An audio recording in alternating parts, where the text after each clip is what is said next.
నమస్కారం, welcome to Suman TV. నేను గీతాంజలి. ప్రస్తుతం మనతో పాటు ప్రముఖ ఆధ్యాత్మికవేత్త, ఋగ్వేద అధ్యాపకులు, హిందూ ధర్మక్షేత్రం వ్యవస్థాపకులు సంతోష్ కుమార్ ఘనపాటి గారు ఉన్నారు. వారితో మాట్లాడదాం.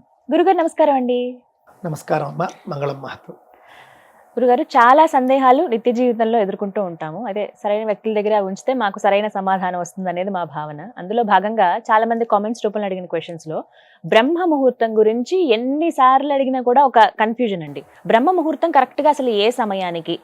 బ్రహ్మ ముహూర్తం ఒక మనిషి జీవితాన్ని నిజంగా మారుస్తుందా? ఆ సమయంలో లేస్తే ఖచ్చితంగా వాళ్ళ లైఫ్లో ఒక చేంజ్ చూస్తామా అని చెప్పి కొంతమంది అడిగారు. ఇది నాకు స్వతహాగా అడగాలనిపించింది. ఎప్పుడండి కరెక్ట్ సమయం ఏది బ్రహ్మ ముహూర్తం అంటే? మొట్టమొదటండి, పురాణాలు అలాగే ఇతర స్మృతుల్లో ఎక్కడ చూసినా కూడా బ్రాహ్మీ ముహూర్తే ఉత్థాయ అని ఉంటుంది. బ్రాహ్మీ ముహూర్తంలో లేచి అని మొదలవుతుంది. నిత్య విధులు అని చెప్పాలంటే హిందువులకు అలాగే మొదలవుతుంది. సరే, పురాణాలు స్మృతుల్లో ధర్మశాస్త్రాల్లో చెప్పారు, బానే ఉంది. ఆయుర్వేదంలో కూడా ఎందుకు చెప్పారు? ఆయుర్వేదంలో కూడా బ్రాహ్మీ ముహూర్తంలో నిద్ర లేవాలి అనే మాట ఉంది. దీనికి కారణం ఏమిటి అని అంటే, బ్రాహ్మీ ముహూర్తం మీద కొన్ని పరిశోధనలు కూడా ఆధునిక కాలంలో జరిగాయి. మొదటగా బ్రాహ్మీ ముహూర్తం అంటే ఏంటో చూద్దాం. సూర్యోదయానికంటే 48 నిమిషాల ముందు కాలాన్ని బ్రాహ్మీ ముహూర్తం అంటారు అని కొంతమంది అంటారు. 48 నిమిషాల ముందు 48 నిమిషాల కాలం అని కూడా అంటారండి. నాకు తెలిసినంత వరకు బ్రాహ్మీ ముహూర్తం గురించి చెప్పాలి అని అంటే, సూర్యోదయం 6 గంటలకు అనుకోండి.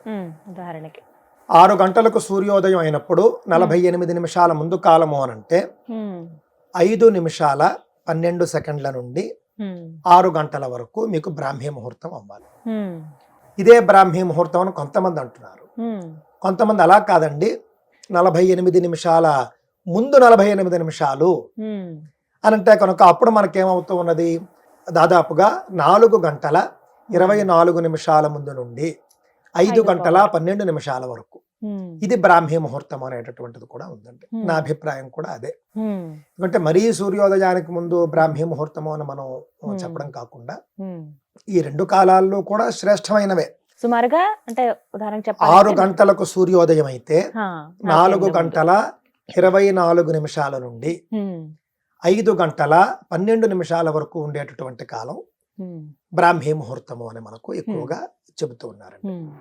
అంటే దాదాపుగా సూర్యోదయానికి గంటన్నర ముందు బ్రాహ్మీ ముహూర్తం ప్రారంభమవుతుంది అనే విషయాన్ని దృష్టిలో పెట్టుకోండి. సూర్యోదయానికంటే గంటన్నర ముందు ప్రారంభమవుతుంది. ప్రారంభమైన తరువాత 48 నిమిషాల కాలం బ్రాహ్మీ ముహూర్తం ఉంటుంది. బ్రాహ్మీ ముహూర్తంలో నిద్ర లేవాలి అని చెప్పారు. కానీ ఆ ముహూర్తం అంత శక్తివంతమైందా అండి? అదేనండి. ఎందుకు చెబుతున్నారంటే, మీకు చాలా విషయాలు ఉన్నాయి దాంట్లో. ఆ సమయంలో అటండి ప్రకృతి అంతా కూడా చాలా చైతన్యవంతంగా ఉంటుంది, పరిశుద్ధంగా ఉంటుంది. ఆ సమయంలో ఆక్సిజన్ కూడా మీకు చాలా ప్యూర్గా ఉంటుంది, చాలా చక్కగా ఉంటుంది. ఆశ్చర్యకరమైనటువంటి విషయం ఏంటంటే, ఎవరైనా కలియుగంలో బ్రాహ్మీ ముహూర్తంలో నిద్ర లేవడం అనేది కష్టం. అంటే కొంచెం సూర్యోదయానికి ముందే లేవడం అనేది కష్టం, కానీ ప్రయత్నించండి అని మనం చెబుతున్నాం. నాతో సహా అందరూ సాధన చేస్తాం, నాతో సహా అందరూ ప్రయత్నం చేస్తాం. ఎవరు అందులో సఫలమైతే వాళ్ళు గొప్పవాళ్ళు అవుతారు. చాలా సక్సెస్ఫుల్ పర్సన్స్ మనం చూస్తే వాళ్ళ యొక్క మొట్టమొదటి లైఫ్ స్టైల్లో ఉండే గొప్ప లక్షణం ఉదయాన్నే లేచిపోతారు బ్రాహ్మీ ముహూర్తంలో. చాణక్య నీతిలో కూడా మనం చూస్తే ఒక్కొక్క జంతువు వద్ద ఒక్కొక్కటి నేర్చుకోవాలి అని చెబుతూ, కోడి వద్ద మనం నేర్చుకోవాల్సింది ఏమిటి అంటే బ్రాహ్మీ ముహూర్తంలో లేవడంట. కోడి బ్రాహ్మీ ముహూర్తంలో లేస్తుంది. అదే విధంగా మనిషి లేస్తే చాలా గొప్ప ఫలితాలు ఉంటాయి. ఎందుకంటే ఆక్సిజన్ స్వచ్ఛంగా ఉంటుంది. అదే విధంగా ప్రకృతి అంతా కూడా ప్రశాంతంగా ఉంటుంది, పాజిటివ్ వైబ్రేషన్స్ ఉంటాయి. ఉదాహరణకి మీరు రాత్రి పడుకునే ముందు మీరు చాలా దుఃఖంతో పడుకున్నారు. సనాతన ధర్మం ఏది ఉత్తనే చెప్పదండి. చాలా దుఃఖంతో బాధతో పడుకున్నారు మీరు ఉదయం 7 8 లేవడం కాదు. మీ కష్టం పోవాలంటే, మీ మానసిక స్థితి మారాలంటే మీరు ఒక్కసారి 4:30కి లేచి చూడండి. లేచి చూసి ఆ సమయంలో మీరు ఇంటి లోపల ఉండిపోవడం కాకుండా బయటికి రండి కొంచెం. ఎందుకంటేనండి, ఎంత కాదన్నా కూడా కొంచెం మీరు బ్రాహ్మీ ముహూర్తం యొక్క పూర్తి ఫలితాన్ని మీరు అనుభవించాలంటే లేచిన వెంటనే లైట్లు వేసేయకూడదండి. విద్యుత్ కాంతితో కొంత ప్రభావం తగ్గుతుంది అని కొంతమంది చేసినటువంటి పరిశోధనలు చెబుతూ ఉన్నాయి. అందువల్ల మీ ఇంట్లో మీరు ఒక్కరే బ్రాహ్మీ ముహూర్తంలో లేస్తారనుకోండి, ఒక్క లైటు వేయకండి. చక్కగా మీరు దీపాల వెలుగులో కూర్చొని ధ్యానం చేయండి అవకాశం ఉంటే. అదే మీరు కొన్ని రోజులైనా సరే చేస్తే మీకు శక్తి ఎక్కువ మీకు తెలుస్తుంది. ఇంట్లో అవకాశం లేకపోతే బయటికి వెళ్ళచ్చు. బయట చాలా మందికి అదే సందేహం, బ్రాహ్మీ ముహూర్తంలో లెగాలి అని అంటున్నారు కరెక్టే, లేచిన వెంటనే చేయాల్సిన పని ఏంటి అనేది ఒక ప్రశ్న. విద్యార్థులకు వేరే ఉంటుంది, పెళ్ళైన వాళ్ళకి వేరేగా ఉంటుంది. అంటే పెళ్ళైన వారికి వేరు, పెళ్లి కాని వారికి వేరు నియమాలు ఉంటాయి మన దాంట్లో. ఎలా వివరించండి. పెళ్లి కాని వారు లేచిన వెంటనే వాళ్ళు చదువుకోవాలి. అంటే పెళ్లి కాని వారు అంటే శాస్త్ర దృష్టిలో విద్యార్థులు అని. విద్య పూర్తయిన వెంటనే పెళ్ళైపోతుందనే అభిప్రాయం శాస్త్రానికి. కావున విద్యార్థులు ఏం చేయాలట, వాళ్లకు బ్రాహ్మీ ముహూర్తంలో లేచిన వెంటనే పళ్ళు తోమేసుకోవాలి, వాళ్ళు స్నానం చేసేయాలి అనే నియమాలు ఏం లేవు. వాళ్ళు లేచిన వెంటనే బ్రాహ్మీ ముహూర్తంలో 1 గంట వాళ్ళు చదువుకోవాలి. చదువుకుంటే చదువుకున్న తొందరగా ఎక్కుతుంది. నిద్రమొహంతో లేస్తామండి, మాకు నిద్రమత్తులో ఉంటుందంటే ఒక్కసారి కళ్ళు మొహం అంతా కూడా నీళ్లతో కడిగేసుకుని నోరు ఒక్కసారి కడిగేసుకుని వాళ్ళు చదవడానికి కూర్చోవాలి. బ్రాహ్మీ పత్రం అని ఉందండి, మనం సరస్వతి ఆకు అంటాం. సరస్వతి లేఖ్యం అనే వీళ్ళు ఆయుర్వేద షాపుల్లో మనకు దొరుకుతుంది. సరే, లేఖ్యం సంగతి పక్కన పెడితే సరస్వతి ఆకునే బ్రాహ్మీ పత్రం అంటారు. మీరు బ్రాహ్మీ పత్రాలు మనకి ఇప్పుడు దొరకడం కష్టంగా ఉందండి, కానీ తోటల్లో విరివిగా దొరికేవి. ఆ ఆకు చాలా చేదుగా ఉంటుందండి. ఒక్క ఆకు, అంతకుమించి ఎక్కువ తీసుకోకూడదు. ఒక్క ఆకు తీసుకుని అలాగ నోట్లో వేసేసుకోవడమే, పళ్ళు తోమకుండా నోరు కడుక్కుంటే చాలు. మీరు ఆకు నోట్లో వేసేసుకోవాలి. వేసేసుకుంటే బ్రెయిన్ కి చాలా అద్భుతంగా శక్తినిస్తుంది ఆ యొక్క బ్రాహ్మీ పత్రము. బ్రాహ్మీ ముహూర్తంలో నిద్ర లేవడం, బ్రాహ్మీ పత్రాన్ని తినడం, బ్రాహ్మీని పూజించడం. బ్రాహ్మీ అంటే సరస్వతి దేవి. అప్పుడు ఆ సమయంలో పఠించవలసిన శ్లోకం గాని మంత్రం గాని అంటే పూజించడం అప్పుడు అక్కర్లేదు. పూజించడం స్నానం అది చేసిన తర్వాత చేయవచ్చు. విద్యార్థులు సరస్వతి స్తవాన్ని చదవాలండి. యాజ్ఞవల్క్య కృత సరస్వతి స్తవం. అది కొంచెం పెద్దగా ఉంటుంది, మాకంత సమయం లేదండి చదవలేము అంటే బ్రాహ్మీ ద్వాదశ నామాని అన్నారు. అందరికీ దొరుకుతున్నాయి ఇప్పుడు. సరస్వతి ద్వాదశ నామ స్తోత్రం అని ఉంటుంది. ఆ 12 నామాలు చదివితే చాలు. 12 సెకండ్లు పడుతుంది. సెకండ్కి ఒక నామం అంతే. సరస్వతి అంటే ఎంతసేపు పట్టిందండి? 1 సెకండ్, 2 సెకండ్లు వేసుకోండి. 24 సెకండ్లు, అర నిమిషంలో పూర్తవుతుంది.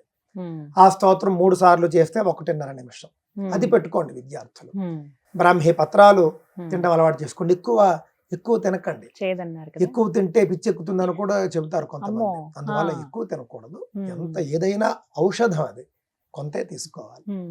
ఆ విధంగా బ్రాహ్మీ ముహూర్తంలో లేచి ముఖము నోరు కడుక్కుని సరస్వతి ఆకు తిని విద్యార్థులు చదువుకోవడానికి కూర్చోవాలి. పెళ్ళైనటువంటి గృహస్థులు ఏం చేయాలట, బ్రాహ్మీ ముహూర్తంలో మొట్టమొదట లేచిన వెంటనే దంతధావనం అంటే కాలకృత్యాలు తీర్చుకోవాలి. కొంచెం ముందు లేచి 4కే లేచి కాలకృత్యాలన్నీ తీర్చేసుకుని, అంటే బాత్రూమ్కి వెళ్ళి వచ్చి పళ్ళు తోముకొని స్నానానికంటే ముందు 5 నిమిషాలు కూర్చున్నట్టండి ఆ రోజు చేయవలసినటువంటి పనులన్నీ ఒక్కసారి ఆలోచించుకోవాలి. ఈ రోజు నేనేం చేయాలి, నా షెడ్యూల్ ఏమిటి వాళ్ళ. అంతేకాదండి, ముందు రోజు చేసినటువంటి వాటిలో ముందు రోజు జరిగినటువంటి రోజు ఎలా గడిచిందో ఒక్కసారి గుర్తు తెచ్చుకుని అందులో తప్పొప్పులు ఒక్కసారి బేరీజ్ వేసుకోవాలట. నేను చేసిన తప్పులేమిటి, నేను చేసిన ఒప్పులేమిటి, తప్పుల్ని తగ్గించుకుని ఒప్పుల్ని అభివృద్ధి చేసుకుంటారు. ఈ యొక్క పరిశీలన ఏదైతే ఉందో దాన్ని అంటే ఒకసారి మళ్ళీ అంతా కూడా పునశ్చరణం అని చెప్పచ్చు. ఒక్కసారి మళ్ళీ అంతా కూడా మనం ఒక్కసారి ఆలోచించుకోవడం, ఇది బ్రాహ్మీ ముహూర్తంలో చేయాలి. ఎందుకంటే బ్రాహ్మీ ముహూర్తంలో సంపూర్ణంగా బుర్ర స్టాబిలైజ్డ్ గా పనిచేస్తుంది. మీకు ఓవర్ అంటే భావోద్వేగాలు ఎలా ఉంటాయంటేనండి, మీ అందరికీ అనుభవంలో ఉంటుంది. మీరు నిద్ర మధ్యలో అర్ధరాత్రి 1 గంటకి మీకు తెలివి వచ్చింది అనుకోండి, మీ మనస్సు ఆందోళనకరంగా ఉంటుంది. మనస్సు అంత పాజిటివ్గా ఉండదు. కానీ మీకు అర్ధరాత్రి 1 గంటకి మీరు ఏదైనా మీ సమస్యల గురించి మీరు ఆలోచిస్తే మీరు బెదిరిపోతారు.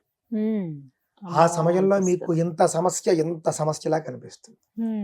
అదే మీరు బ్రాహ్మీ ముహూర్తమైనా పగలైనా కూడా ఇంతేనా అనిపిస్తూ ఉంటుంది. అందుకే మానవుడు రాత్రిపూట పడుకోవాలి, పగలు పని చేయాలి అనే నియమం వచ్చిందండి. రాత్రిపూట పడుకోవాలి అని చెప్పినటువంటి ధర్మం కూడా మనదే. ఎన్నింటికి పడుకోవాలి, ఇప్పుడు లేవాలి అన్ని చెప్పారు కదండి. 8 గంటల నిద్ర కదండి. అందువల్ల తెల్లవారుజామున బ్రాహ్మీ ముహూర్తంలో గృహస్థు చేయవలసినటువంటి పనులు ఇవి. ముందు రోజు చేసుకున్నటువంటి తప్పులు ఒప్పులు అన్ని కూడా చూసుకోవడం, తప్పులు దిద్దుకోవడం, ఒప్పులు పెంచుకోవడం. అలాగే ఆ రోజు చేయవలసినటువంటి పనులన్నీ కూడా పూర్తిగా ఒక్కసారి షెడ్యూల్ చెక్ చేసుకోవడం. చివరగా నేను ధర్మ మార్గంలో వెళుతున్నానా, అధర్మ మార్గంలో వెళుతున్నానా? ధర్మం అంటే ఏం లేదండి, ధర్మం అంటే మంచి, అధర్మం అంటే చెడు. నేను మంచి మార్గంలో వెళుతున్నానా, చెడు మార్గంలో వెళుతున్నానా అని ఒక్కసారి పరిశీలన చేసుకుని ఆ రోజుకు ఆయన తయారు చేసుకోవాలి. ఇది బ్రాహ్మీ ముహూర్తంలో చేయవలసింది. ఈ విధంగా అయితే ఖచ్చితంగా జీవితాలు మారుతాయి. బ్రాహ్మీ ముహూర్తం చాలా మందిని అలా గమనించాను నేను. అంతేనండి, బ్రాహ్మీ ముహూర్తాన్ని మనం కోల్పోతున్నాం. ఒక్కొక్కసారి మనం కూడా లేవలేం. ఉన్న ఫ్యాక్ట్ చెప్పాలి, వాస్తవం చెప్పాలి కదా. కానీ లేస్తే మాత్రం అందుకునేటటువంటి ఫలాలు, పైగా అండి 4:30కి మీరు లేస్తే ఒక 5 hours మీరు ముందు ఉంటారు. చాలా పనులు అయిపోతాయి. చాలా పనులు అవుతాయి ఉదయం లేస్తే. నేను కొంతమందిని గమనించానండి, వీడియోస్ ఇలా పెడుతుంటారు, రీల్స్ లో చూసినవే. పొద్దున్నే లేస్తున్నారు, లేవగానే చక్కగా మంచినీళ్ళు తాగటం, ఏమన్నా ఇంటి ముందు పెళ్ళైన వాళ్ళైతే ఇంటి పనులు ఏమైనా చేసుకోవటము, వెంటనే స్నానాలు అవి చేసేసి దీపారాధన చేసుకోవటము. అదే పెళ్లి కాని వాళ్ళైతే ఎక్కడికన్నా ఆలయానికి వెళ్ళి అక్కడ గోసేవ చేయడం ఆ సమయంలో. మళ్ళీ 6-7 వచ్చి టిఫిన్స్ అవి చేసేసుకుని మళ్ళీ కాలేజ్కో స్కూల్కో వెళ్ళిపోవటం. ఇవి నేను గమనించాను. చాలా అద్భుతమైనవండి. బ్రాహ్మీ ముహూర్తం అది దేవ ముహూర్తం. బ్రహ్మాదయో దేవాహ అంటాం మనం. దేవతల్లో బ్రహ్మదేవుడే పెద్ద.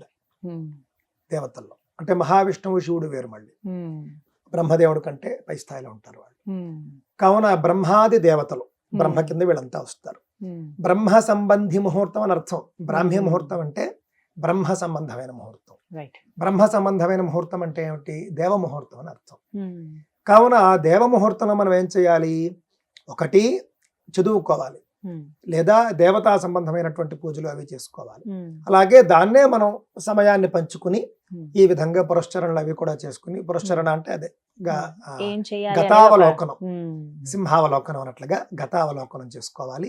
గోసేవ, దేవతా వృక్షాల చుట్టూ ప్రదక్షిణలు చేయడం, గోవు చుట్టూ ప్రదక్షిణలు చేయడం, నదీ స్నానం చేయడం, ఇవన్నీ కూడా మనం బ్రాహ్మీ ముహూర్తంలో చేయాలి. చాలా చక్కగా వివరించారు గురుగారు. నమస్కారం అండి. మంగళం.